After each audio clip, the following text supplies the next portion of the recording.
اعوذ باللہ من الشیطان الرجیم بسم اللہ الرحمن الرحیم وبہ نستعین وہو خیر ناصر ومعین اما بعد فقال الامام الصادق علیہ السلام ارتد الناس بعد الحسین الا ثلاثا ثم ان الناس لحقوا وکثروا۔ ناظرین محترم، امام سجاد علیہ السلام کے متعلق اکثر مومنین کے ذہنوں میں یہ سوال ہوتا ہے کہ امام علیہ السلام نے عصر عاشور کے بعد کیا کردار ادا کیا۔ تو اکثر مومنین کے ذہنوں میں یہ سوال اور یہ چیز آ جاتی ہے کہ امام سجاد علیہ السلام واقع عاشورہ کے بعد امام حسین علیہ السلام کی شہادت کے بعد امام علیہ السلام نے فقط گریہ کیا ہے۔ یہ بعض مومنین کے اور اکثر مومنین کے ذہنوں میں یہ چیز آ جاتی ہے، لیکن آج ہم یہاں آپ کو بیان کریں گے کہ سانحہ عاشورہ کے بعد کربلا کے اس عظیم سانحے میں عصر عاشور کے بعد امام سجاد علیہ السلام کا کردار بہت اہم رہا ہے۔ لہٰذا اسی کی طرف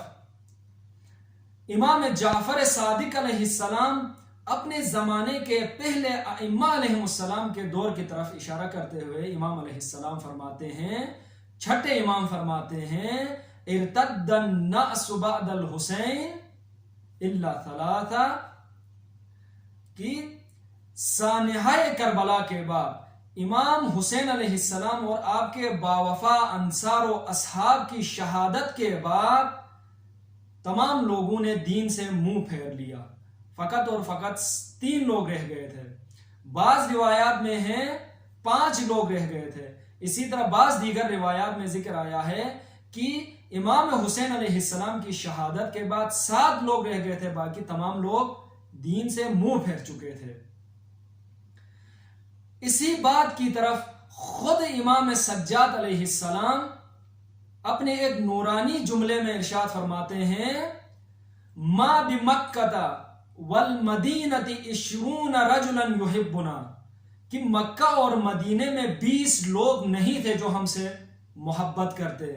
جو ہم سے دوستی رکھتے۔ تو ان 2 احادیث کے ذریعے سے ہمیں یہ نتیجہ نکلتا ہے، ہم یہ نتیجہ نکالتے ہیں کہ سانحہ عاشورہ کے بعد، واقع عاشورہ کے بعد امام علیہ السلام کی شہادت کے بعد بنی امیہ نے اس قدر ظلم و ستم کیا اہل بیت کے اوپر، اور امام علیہ السلام کی شہادت کے بعد بھی یہ سلسلہ نہ رکا۔ خاندان رسالت کو، مخدرات کو، بچوں کو، رسول کے خاندان کے افراد کو اسیر بنا کے کربلا سے کوفہ و شام کے بازاروں میں پھیلایا گیا۔ لہٰذا ایسا ظلم و ستم ہوا کہ جو شیعہ اس وقت موجود تھے وہ ڈرے ہوئے اور سہمے ہوئے تھے، اور عبید اللہ ابن زیاد اور یزید کے سامنے کلمہ حق کہنا ان کے لیے انتہائی دشوار تھا۔ یعنی ایسے حالات عالم اسلام میں پیدا کیے گئے تھے بنی امیہ کی طرف سے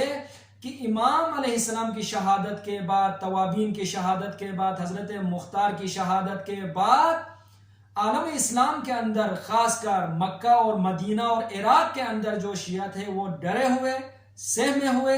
اور عبید اللہ ابن زیاد اور یزید کے سامنے کلمہ حق کو بلند نہیں کر سکتے تھے۔ انتہائی سنگین حالات تھے، سخت حالات تھے، کسی کو جرأت تک نہیں ہوتی تھی کہ ان کے سامنے کوئی لفظ تک کہہ سکے۔ ایسے دور میں، ایسے حالات میں اگر کوئی ان کے سامنے آ کے ایک جملہ بھی کہے تو ان کی گردن اڑائی جاتی تھی، ان کو قتل کیا جاتا تھا، ان کو شہید کیا جاتا تھا۔ ایسے حالات میں امام سجاد علیہ السلام نے اپنے خطبوں کے ذریعے سے، دعاؤں کے ذریعے سے، مناجات کے ذریعے سے، گریہ کے ذریعے سے، اپنی حکمت عملی کے ذریعے سے معارف اسلام کو، عاشورہ کے پیغام کو، اہداف قیام حسینی کو پورے عالم اسلام تک پہنچایا۔ خاص کر امام سجاد علیہ السلام نے اپنے اسیری کے دوران جس طرح سے جہاں بھی موقع ملا اہل بیت علیہ السلام کے فضائل بیان کیے۔ لہٰذا ہم دیکھتے ہیں کہ امام سجاد علیہ السلام نے یزید کے دربار میں جو خطبہ دیا، اس خطبے میں امام علیہ السلام نے خاندان رسالت کے جو فضائل بیان کیے، امیر المؤمنین علیہ السلام کے جو فضائل بیان کیے، خاندان رسول کے جو فضائل بیان کیے، جس شجاعت کے ساتھ، کس بہادری کے ساتھ، کس حکمت عملی کے ساتھ۔ لہذا جب امام علیہ السلام نے وہ خطبہ دیا، اس خطبے کے بعد بہت سارے لوگ جن کو دھوکہ دیا گیا تھا، جو غافل تھے، ان کو حقیقت کا پتہ چل گیا۔ اس میں کوئی شک نہیں ہے کہ امام علیہ السلام نے گریہ بھی کیا ہے، اور کیوں نہ کرے گریہ، جس کے سامنے 18 یوسف ذبح ہو جائیں، کہ امام علیہ السلام کے خاندان کے، امام علیہ السلام کے کنبہ کے 18 جوان امام علیہ السلام کے سامنے شہید ہو جائیں، وہ کیوں نہ گریہ کرے۔ امام علیہ السلام نے گریہ بھی کیا ہے، لیکن فقط گریہ نہیں کیا۔ امام علیہ السلام نے اپنے خطبوں کے ذریعے سے، اپنی حکمت عملی کے ذریعے سے، اپنی دعاؤں کے ذریعے سے، جو صحیفہ سجادہ کی کتاب کی شکل میں آج ہمارے پاس موجود ہے، واقعہ کربلا کو اور معارف اسلامی کو اور وظیفہ امامت کو انجام دیا۔ یہی وجہ ہے کہ امام جعفر صادق علیہ السلام کی اس حدیث کے اگلے حصے میں امام علیہ السلام فرماتے ہیں ثم ان الناس لحقوا وکثروا، پھر اس کے بعد لوگ ہماری ولایت سے متصل ہوتے گئے اور لوگوں میں اضافہ ہوتا گیا، یہاں تک کہ امام محمد باقر علیہ السلام اور امام جعفر علیہ السلام کے دور تک شیعوں کی اچھی خاصی تعداد منظم ہو چکی تھی۔ اور یہ جو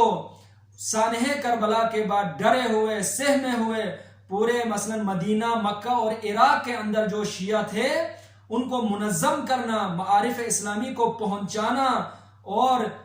ہدف کربلا اور امام حسین علیہ السلام کے جو اہداف تھے قیام کے، ان کو ان تک پہنچانے کا جو کام کیا، وہ امام سجاد علیہ السلام نے کیا ہے۔ لہٰذا امام علیہ السلام نے اپنے 30 اور 33-34 سالہ امامت کے دور میں دعاؤں کے ذریعے سے، مناجات کے ذریعے سے معارف اسلامی کو اور جو چیزیں شیعوں تک پہنچانا چاہ رہے تھے، ان کو مناجات کے ذریعے سے، دعاؤں کے ذریعے سے امام علیہ السلام نے پہنچایا۔ لہٰذا یہ جو تصور امام سجاد علیہ السلام کے بارے میں اکثر مومنین کے یا بعض مومنین کے ذہنوں میں آتا ہے کہ امام علیہ السلام ایک بیمار، بیچارہ اور فقط گریہ کرنے والے تھے، ایسا نہیں ہے۔ امام علیہ السلام کو اسی وجہ سے پیغمبر کربلا کہتے ہیں۔ حضرت زینب سلام اللہ علیہ اور امام سجاد علیہ السلام کو پیغمبر کربلا کہتے ہیں۔ یہ دونوں ایسی شخصیات ہیں جس نے کربلا کے پیغام کو، امام حسین علیہ السلام کے پیغام کو پوری دنیا تک اور وہ بے خبر اور غافل انسانوں تک پہنچایا اور ان کو جگایا ہے۔ لہٰذا اس بات کی طرف ہمیں توجہ کرنی چاہیے کہ امام سجاد علیہ السلام ہمارے دوسرے ائمہ علیہ السلام کی طرح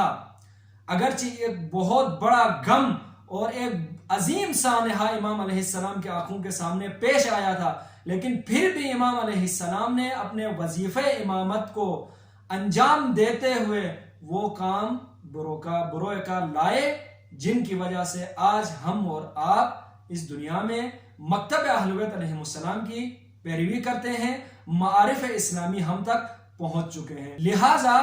امام سجاد علیہ السلام کا کردار واقعہ کربلا کے بعد انتہائی اہم ہے، جس کو ہمیں سمجھنے کی ضرورت ہے۔